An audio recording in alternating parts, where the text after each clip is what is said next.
check out the amount of raspberries we've got growing this year.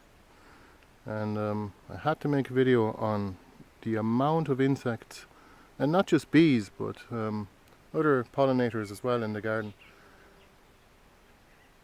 that are after the nectar in these flowers, and they're of course pollinating and ensuring that we have a good raspberry crop. I'm afraid that the branches are going to snap at this rate. Check out how many pollinators there's here. And you could have the honeybee, and you have the mason bee and the bumblebee, and you have hoverflies, and even wasps are also useful for pollinating. Lots of different insects here. I mean, literally this is just one small little part of the garden, and I think we're going to maybe hopefully end up with maybe 10 kilos of raspberries by the looks of it here from previous experience. I mean, the branches are already weighed down, and the raspberries have only developed by about maybe a quarter of the way. And here's a few more. Here's a few white currants. It's one of my favorite fruits, actually. Well, red currant is good too. And here's a willow arch, but we better make another video on that on its own. Think it'd be worthwhile.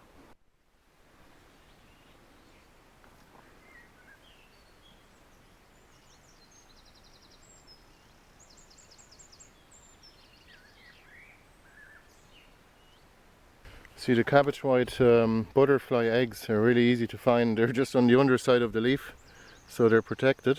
See, there's one there. I don't know if you can see that on the camera, but little yellow spots is all they are. And we found that in recent years it's kind of a little bit devastating to have all of these caterpillars eating your brassicas, your kale and your broccoli leaves, and your cabbages. But we found that we have so many birds around that it doesn't really get out of hand, but we don't even mind providing for all the young birds in all their nests, and keep the bird population up around here. After all, it's called Birdland Cottage and Birdland Studio, which is over there. You can see it there. And we don't mind sacrificing some of our brassicas in return for the gift that the birds are, and hearing them sing. And of course they're a vital part of the ecosystem as well, and help to balance out the garden. We never really end up with any kind of a pest situation or a pest outbreak, because at this point we have built enough biodiversity by simply providing flowers practically all year round, and habitat for the winter for the insects to stay and hibernate. And after that, as Toby Hemingway once said, once your system takes off, it's basically unstoppable. You're just going to end up with a burst of fertility, and things are just going to get in motion all by themselves. He wrote a great book called Gaia's Garden. It's for small to mid-scale permaculture gardens, and you can learn so much from it. It's very useful, and there's a lot in it about the ecosystem as well, but in a very practical way as well, so you can apply it directly to your own garden.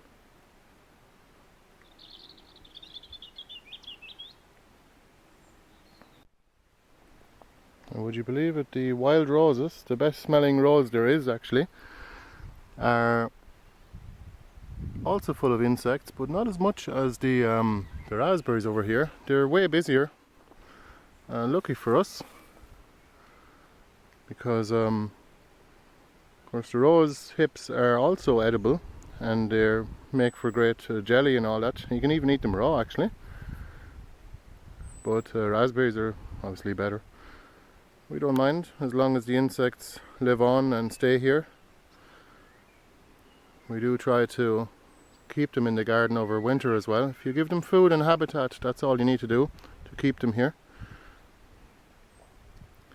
We have an insect hotel, and all the wood chips help as well, and brush piles. And if you grow Jerusalem artichokes, you get lots of hollow stalks then for the winter, and you can use them for habitat as well. Make little piles in the garden, in the corners, or sometimes in the middle as well, we do. And then all the insects have a place to overwinter and hibernate, and the results speak for themselves. I mean, I'm seeing insects here I've never seen in my life before, and every time we walk the garden we get surprised. Even saw a new type of spider today in the garden. Here's a picture of them. These raspberries are about 10 foot tall, or 3 meters. I can't even reach the top, even at a stretch. There's a hybrid poplar in the background. We use that for cuttings to grow more plants.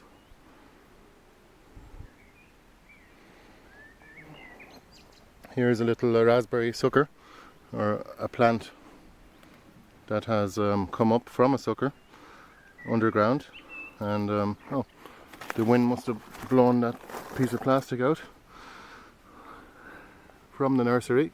Here's the original mother plant, and here's some raspberry plants that have grown only in the last month or two. And here's another one. So you can see they can actually travel quite a distance, even a meter or two from the original plant. But in the wood chips you can just pull them out, and it's easily done any time of the year nearly. You hardly damage the roots because the soil is so malleable. And here's another new part of the garden. We must do a tour of the garden one day now. So leave a comment below if you'd like to see the rest of the garden. We're always interested in hearing back from you guys. And here's a cabbage white butterfly laying eggs on our perennial Portuguese kale, which has reached enormous dimensions. I mean, here's my hand in comparison to the plant. I mean, the plant itself is humongous. There's a few more as well that have gone to seed, so we're definitely going to end up with plenty of seed for those plants. You can see one over there in the distance.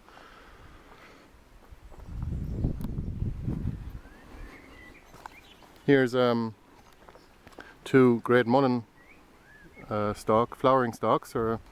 These have actually already gone to seed last year and flowered. So I've already spread a lot of the seeds in the garden, and we've saved them as well. You can see how tall they are. It is absolutely insane. Even these are, I'd say, about 2.70 meters or 9 foot tall, and we're using them as kind of a trellis for our raspberries, so the raspberries don't fall over onto the path here. But I guarantee you we're the only garden in the world that uses great mullen stalks to hold back raspberries.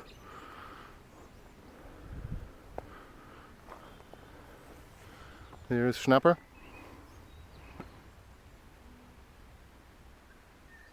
It's lovely and warm today, so he's in the shade. Here's a few more raspberries that have been planted 2 years ago when we moved into the house, just behind the studio here. And they're actually planted into a berm, so I didn't expect them to grow too much, but geez, they have. And they didn't get any extra fertilizer, or well, we don't give them fertilizer anyway, but compost or even wood chip mulch. You can see here there's a few weeds growing amongst them. We did weed them out twice now, but obviously you can't really put wood chips on the berm because they'll just fall off. But they're doing really well here, and they're bending over with the weight of the berries already, and they've only gotten started, which is great because we get to collect them even easier. And here's an apple tree that was planted a year ago, and you can see here it's already grown a few apples. We don't mind if it grows one or two, but if it grows too many apples, we may pinch out the fruit in the first year, because these are bare root trees and you don't want them to grow fruit in the first year, because you're better off to save their energy for growing the roots. So thanks for watching. That's all on the raspberries for the moment. Bye bye.